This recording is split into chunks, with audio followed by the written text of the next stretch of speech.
소교리 문답 32번 그리고 33번을 오늘 살펴보도록 하겠습니다.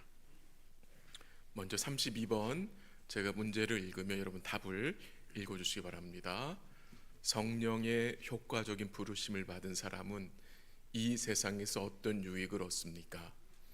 성령의 효과적인 부르심을 받은 사람은 이 세상에서 칭의와 양자됨과 성화를 얻으며 이와 함께 오거나 이에서 나오는 다른 유익들을 얻습니다.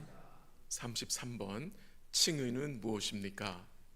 칭의는 하나님이 값없이 주시는 은혜의 행위로서 우리 모든 죄를 용서해 주고 우리를 하나님 앞에서 의롭게 여겨 받아주는 것인데, 이는 오직 그리스도의 의를 우리 것으로 계산해 주기 때문이며 칭의는 믿음으로만 받습니다. 아멘. 저희가 지난 시간에 성령의 효력 있는 부르심에 대하여서 살펴보았습니다. 성령의 효력 있는 부르심은 다른 말로 성령의 내적 부르심이라고도 부릅니다. 복음을 전하였을 때에 그 복음이 하나님의 택한 백성들에게 효력 있게 적용하는 이 성령의 역사라고 말씀드렸습니다. 또한 이 성령의 효력 있는 부르심은 우리를 거듭나게 하심으로 우리 속에 믿음을 일으키시고 우리를 그리스도와 연합하게 하시는 것입니다. 또한 이 성령의 부르심에는 우리의 죄와 비참을 깨닫고 또 우리의 마음을 밝히 하시며 우리의 의지를 새롭게 하시고 우리를 설득하셔서 주 예수 그리스도를 영접할 수 있게 하는 역사라고 말씀을 드렸습니다. 또한 이 성령의 효력 있는 부르심은 이 말씀이 우리 마음에 새겨지는 것이고 간직되는 것으로도 말씀을 드렸습니다. 이 성령의 효력 있는 부르심을 받은 성도는 주의 말씀이 선포될 때에 그 말씀이 나를 부르시는 말씀으로 여겨지게 되고 그 말씀을 통해 그 말씀을 믿음으로 받게 되는 것으로 말씀을 드렸습니다. 먼저 오늘 서론적인 부분으로 문답 32번에서 성령의 효력 있는 부르심을 받은 성도들에게 어떤 유익이 있다고 했습니까? 다시 한번 읽어볼까요? 시작. 성령의 효과적인 부르심을 받은 사람은 이 세상에서 칭의와 양자됨과 성화를 얻으며 이와 함께 오거나 이에서 나오는 다른 유익들을 얻습니다. 세 가지를 언급하고 있어요. 칭의와 양자됨과 그다음 뭐죠? 성화. 그래서 오늘은 저희가 칭의를 살피고 다음 시간에 양자 그리고 성화 계속 살필 거고요. 그리고 이와 함께 오거나 또 나오는 다른 유익들이 있는데 그것은 무엇이냐? 그것은 하나님의 사랑에 대한 확신이고 또한 마음의 평안과 성령 안에서의 기쁨과 은혜 안에서 자람과 은혜 안에서 보호받는 내용인데 그것은 문답 36번에 나오는 것입니다. 앞으로 이 내용을 우리가 하나씩 살펴보도록 하겠습니다. 그래서 오늘은 첫 번째 유익인 이 칭의에 대하여서 의롭다 하심 받는 것에 대하여서 말씀을 나누도록 하겠습니다. 종교개혁가 말틴 루터는 이 칭의는 교회가 서고 넘어지는 결정적인 중요한 교리라고 강조했고요. 장로교회의 아버지인 존 칼빈은 믿음에 의한 칭의 교리는 기독교를 지탱하는 근본 원리라고 말했습니다. 16세기 종교 개혁의 실질적인 싸움 역시 이 칭의에 대한 것임을 우리는 알고 있습니다. 사도 바울이 쓴 그 서신에도 이 칭의에 대한 내용이 얼마나 자주 나오는지 모릅니다. 우리 한번 나중에 읽어보세요. 로마서를 보시고 갈라디아서를 보시면요, 이 칭의에 대한 내용이 아주 많이 나타납니다. 교회 역사를 보아도요, 지금까지도 이 칭의에 대한 비성경적인 주장하는 부류들이 여전히 많이 있다는 것입니다. 그 중에 하나가 바로 로마 캐톨릭입니다. 그들은 칭의를 하나님의 전적인 은혜의 행위로 보지 않고요, 인간의 선행과 성례가 더해져야 한다고 주장합니다.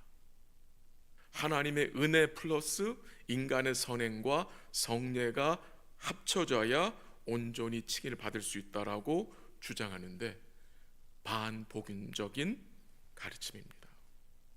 그러니까 이 칭의에 대한 말씀을 잘못 이해하고 있는 것은 결국 복음 전체를 잘못 이해하고 있는 것과 마찬가지로 엄청나게 큰일입니다. 이제 33번을 좀 보겠는데요. 칭의는 무엇입니까?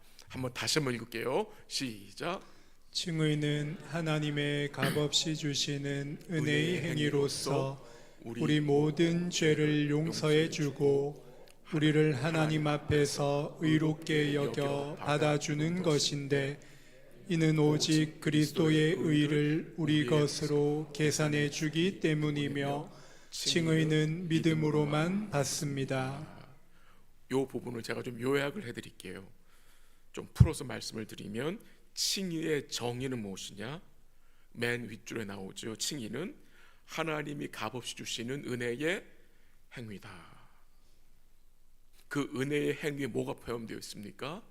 우리의 모든 죄를 뭐 하시고 용서하시고, 그리고 우리를 하나님 앞에서 의롭게 여겨 받아주는 것이라고 했습니다. 여러분과 제가 칭의를 의롭다 하심을 받는 근거는 무엇입니까? 오직 그리스도의 온전한 순종과 온전한 대속입니다. 그 온전한 순종과 대속을 통해서 여러분과 저의 죄가 모두 용서함을 받고, 그 그리스도를 통해서 여러분과 제가 하나님 앞에 어떤 자로 받아들여지는 것입니까? 의로운 자로, 의인으로 받아지는 것입니다. 또한 이 칭의에는 두 가지 요소가 있는데, 그것은 소극적 요소와 적극적 요소가 있는데, 그거는 잠시 후에 말씀을 드리고요, 이 칭의를 받는 수단이 나옵니다. 우리가 여러분과 제가 어떻게 칭의를 받게 되는 것입니까?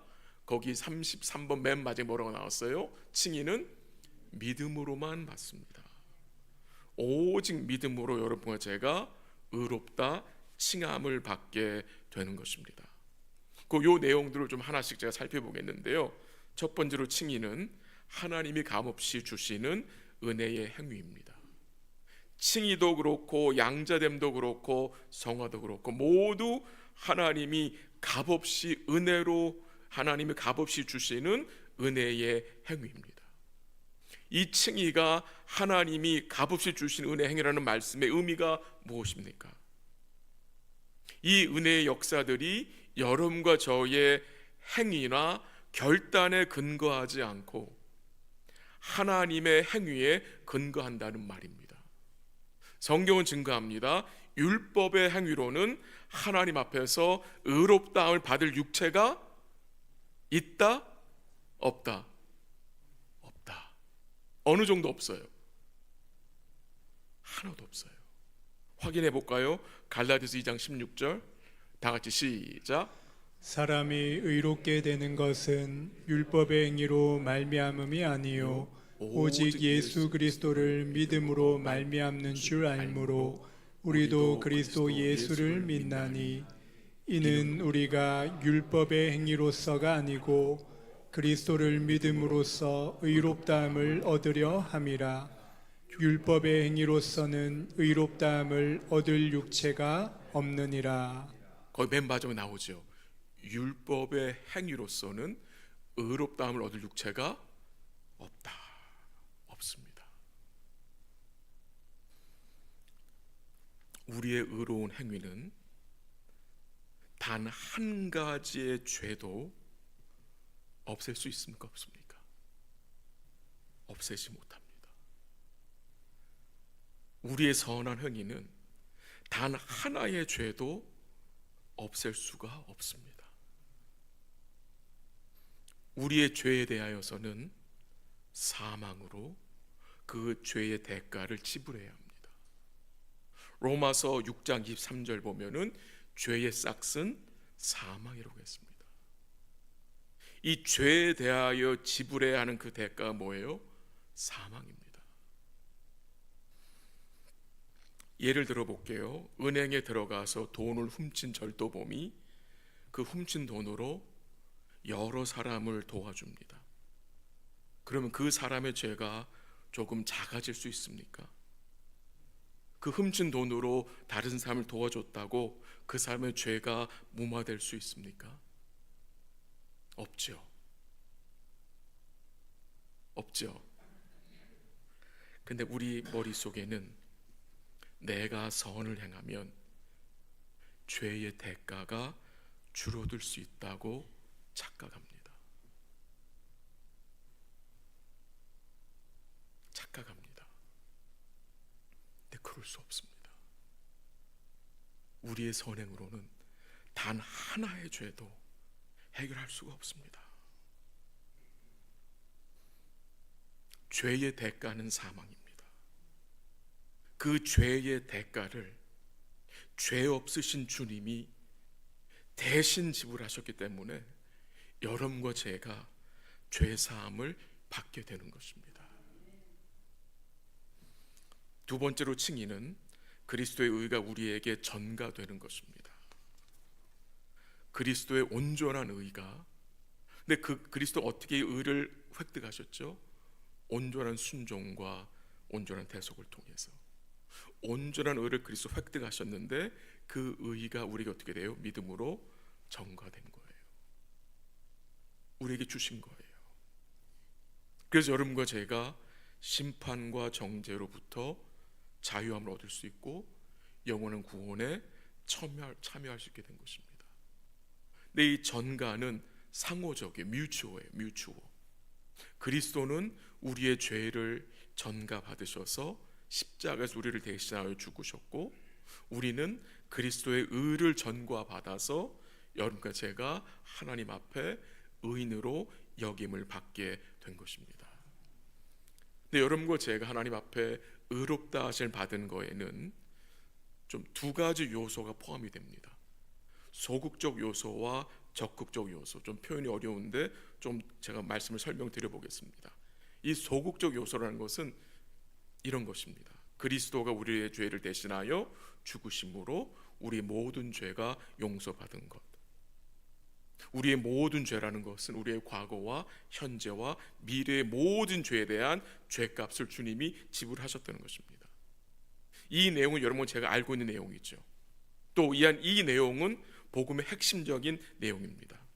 그런데 성경이 증거하는 칭의는 단지 여러분과 저의 죄가 용서받은 의인으로만 여기는 것이 아니라 그 이상이 있다는 것입니다. 이 칭의의 두 번째 요소 중에 두 번째 요소는 이 적극적인 요소입니다. 이게 무엇이냐? 이미 알고 계시면 소개를 드립니다. 우리를 위해 대신 십자가에 죽으신 그리스도는 또한 모든 율법을 어떻게 하였어요? 지키시고 죽기까지 순종하심으로 그가 소유한 그 온전한 의가 우리에게 믿음으로 주어진 것입니다. 하나님이 우리를 그리스도 안에서 의인이라고 부르는 것은 어떤 의미냐? 마치 여러분과 제가 어떠한 죄도 범한 적이 없는 자로 여기는 것입니다. 또한 이 말은 무슨 의미냐? 그리스도께서 우리를 위해 순종하신 것은 마치 하나님 우리를 보실 때 어떻게 보시냐? 우리 역시 그리스도 같이 순종한 자처럼 여겨주신다는 것입니다. 사람들이 그리스도의 온전한 순종과 온전한 대속을 인정하지 않고 거기에 뭔가 좀 더 더할 것이 필요하다고 주장하는 것은 결국 심각한 신적 모독을 범하는 것입니다. 그리스도가 이루신 구원에 할례를 더해야 되고 성례를 더해야 되고 뭔가를 더해야 한다는 것은 결국 뭘 인정하지 않는 것입니까? 그리스도가 이루신 온전한 대속을 인정하지 않는 것입니다. 그게 바로 신속모독입니다. 그리스도는 반쪽짜리 구원을 이룬 분이 아닙니다. 한 70%, 80% 구원을 이룬 것이 아니에요. 온전한 구원을 이루신 분입니다. 흉악한 절도범이 감옥에서 죄값을 모두 치르고 이제 법적으로 깨끗해져서 나오면 그는 어떤 자입니까? 죄값을 치른 전과자와 같은 것입니다. 여러분과 저 역시 본질상 진노의 자녀였잖아요. 근데 그리스도 예수의 대속을 힘입어서 우리의 모든 죄를 사함 받았잖아요. 근데 우리 역시 죄값을 치른 죄 사함 받은 전과자 같은 자입니까? 하나님 앞에? 아닙니다. 죄 사함 받은 복된 자들인데 여러분 제가 어떤 존재가 되느냐? 사랑하는 하나님의 자녀로 영원히 받아들여졌다는 것입니다. 그 수준까지 우리는 이해해야 되는 것입니다. 그리스도께서는 우리를 대신하여 죽으실 뿐 아니라 우리를 대신하여 모든 율법을 지키심으로 우리 역시 율법을 지킨 자들로 여김을 받게 하셨다는 것입니다. 그게 바로 칭의예요. 칭의. 대교리 문답 70번. 이 대교리 문답은 소교리 문답을 좀 더 구체적으로 풀어내온 설명한 건데요. 한번 같이 읽어볼까요? 70번 혹시 있으세요? 예, 대교리 70번 다 같이 시작. 의롭다 하심이란 죄인들에게 거저 주시는 하나님의 은혜의 행위인데 하나님이 그들의 모든 죄를 사하시고 자기 목전에 그들을 의로운 자들로 여기시고 받으시는 것이다. 그것은 그들 스스로 할 수 있는 것도 아니고 그들이 행한 어떤 일로 인한 것도 아니나 오로지 그리스도의 온전한 순종과 완전한 대속을 보시고 그리스도의 의를 저희에게 전가시키고 오직 믿음으로만 받게 되는 것이다. 아멘. 이해를 돕기 위해서 제가 스가랴서를 좀 인용을 해보겠습니다. 스가랴서 3장 1절부터 5절 내용인데요. 우리 한번 천천히 읽어볼까요? 다 같이 시작.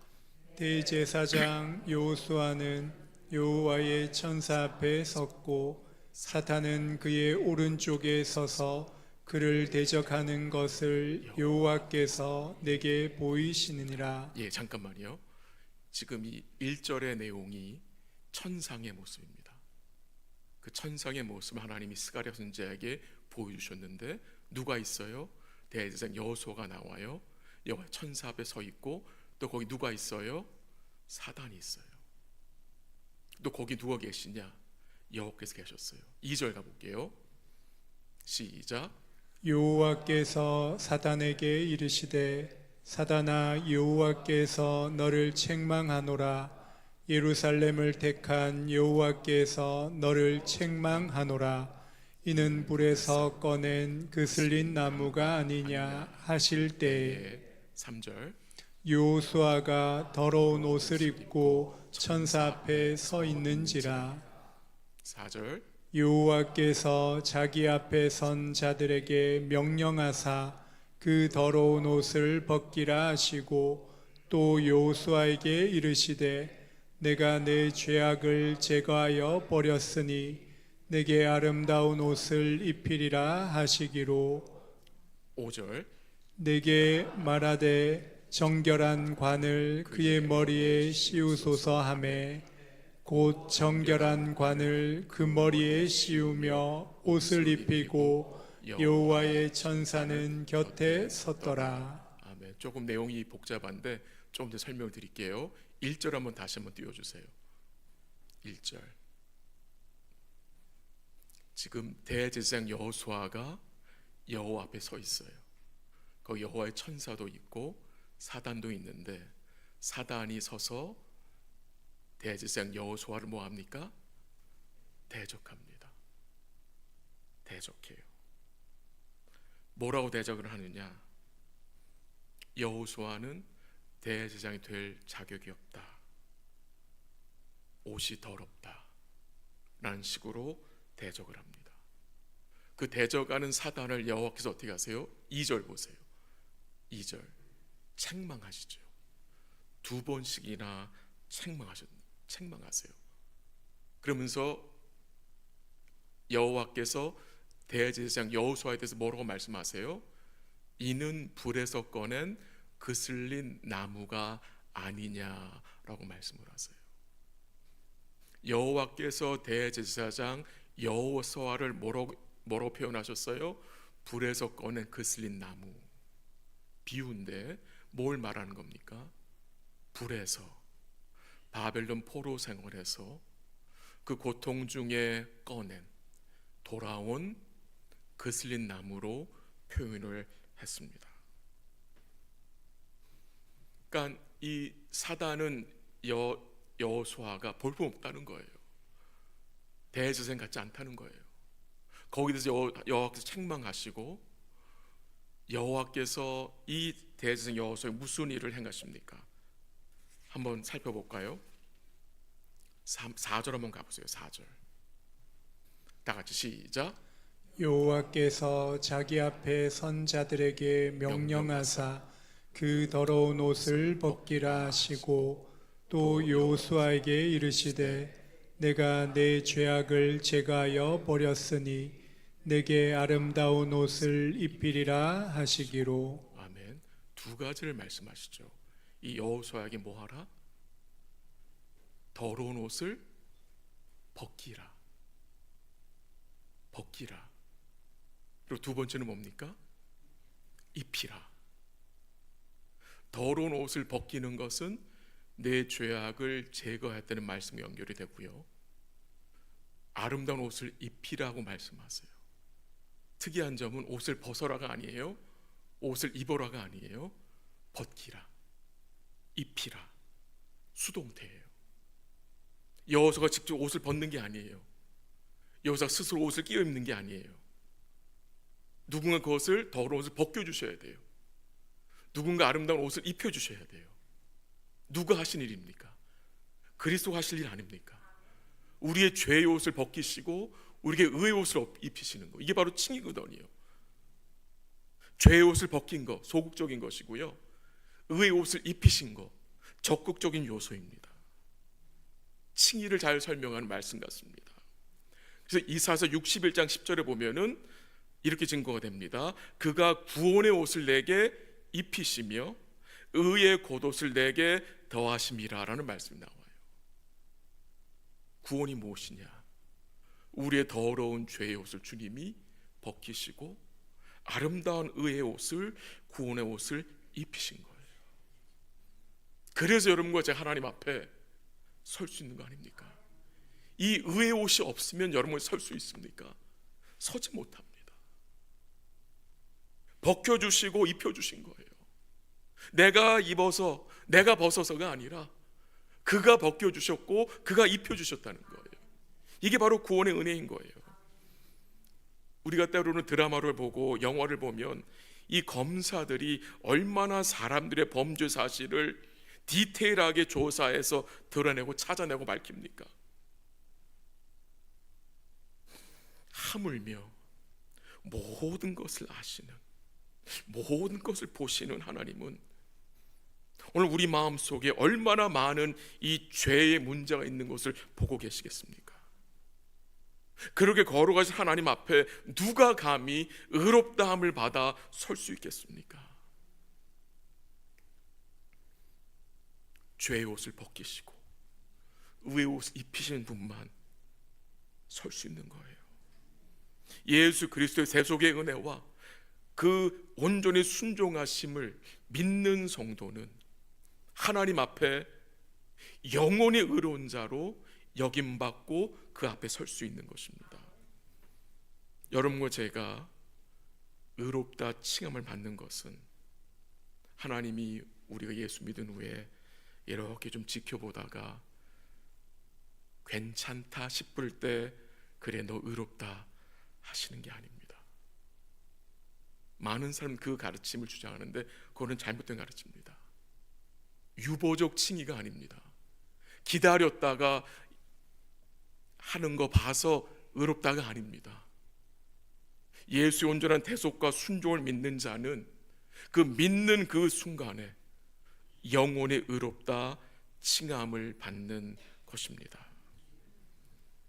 여러분과 제가 믿음으로 하나님 앞에 의롭다 칭함을 받은 자들이 되었습니다.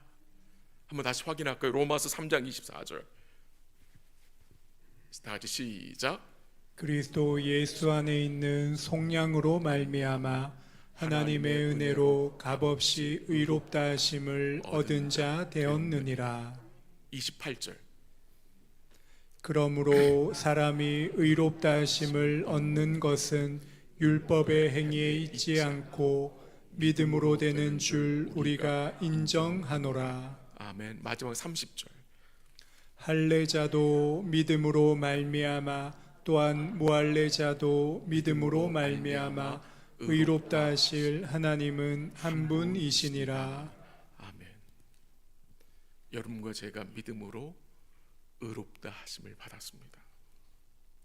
근데 여기서 말하는 믿음은 구원의 조건이나 구원의 원인이 아니라 하나님이 그리스도의 의를 여러분과 저에게 적용하시는 도구가 된다는 것입니다. 믿음으로 의롭다 하심을 받았는데 그 주체가 우리 인간이 아니라 하나님이심을 말합니다. 그러니까 엄밀히 말하면 믿음 때문에 의로워지는 것이 아니라 믿음을 통해서 의로워지는 것입니다. 하나님 아버지의 사랑이 원인이 된 이 구원을 그리스도가 어떻게 하셨어요? 온전히 이루어 주셨어요. 어떻게 이루어 주셨어요? 그 온전한 대속과 온전한 순종을 통해서 그 이루신 구원을 성령께서 어떻게 하셨어요? 효과적인 부르심으로 우리에게 적용하여 주셨어요. 우리에게 이 믿음이란 것을 선물로 주셔서 그 믿음이란 도구를 통해서 주를 믿음으로 여러분과 제가 어떻게 된 거예요? 영은 의롭다 칭함을 받은 것입니다. 말씀을 정리합니다. 마지막으로 우리가 나눌 내용은 이 성령의 효력 있는 부르심을 받아 의롭다 하심을 받은 성도는 어떤 영적인 유익을 누리며 살아가게 됩니까? 간단하게 살펴보겠는데요. 첫 번째는 구원의 확신 가운데 살아가게 됩니다. 물론 우리가 어렵고 범죄했을 때 믿음으로 살지 못할 때에 이 구원의 확신이 때로 흔들릴 수는 있어요. 흔들릴 수 있습니다. 구원의 확신이. 그러나 그때 우리가 뭘 기억해야 합니까? 우리가 하나님의 은혜로 값없이 예수님의 대속과 순종을 통해 영혼이 의롭다 하심 받는 것을 다시 기억해야 하는 것입니다. 그래야 다시 마음이 힘을 얻게 되는 것입니다. 또한 이 칭의는 마귀의 공격으로부터 우리 자신을 보호해 줍니다. 한번 읽어볼까요? 로마서 8장 33절 시작. 누가 능히 하나님께서 택하신 자들을 고발하리요 의롭다 하시니는 하나님이시니 34절 누가 정죄하리요 죽으실 뿐 아니라 다시 살아나시니는 그리스도 예수시니 그는 하나님 우편에 계신 자요 우리를 위하여 간구하시는 자시니라. 아멘. 사단이 우리를 고발할 때에 공격할 때에 너 같은 죄인이 무슨 의인이야 우리를 정죄할 때에 우리는 무엇을 기억해야 합니까? 우리를 의롭다 하신 이가 하나님이라는 것이고 그 하나님이 나의 행위를 보고 의롭다 하신 것이 아니라 예수의 온전한 대속과 그 온전한 순종을 통해서 우리를 의롭다 칭하셨다는 것을 우리는 다시 기억해야 합니다. 또한 칭의는 우리를 겸손하게 합니다.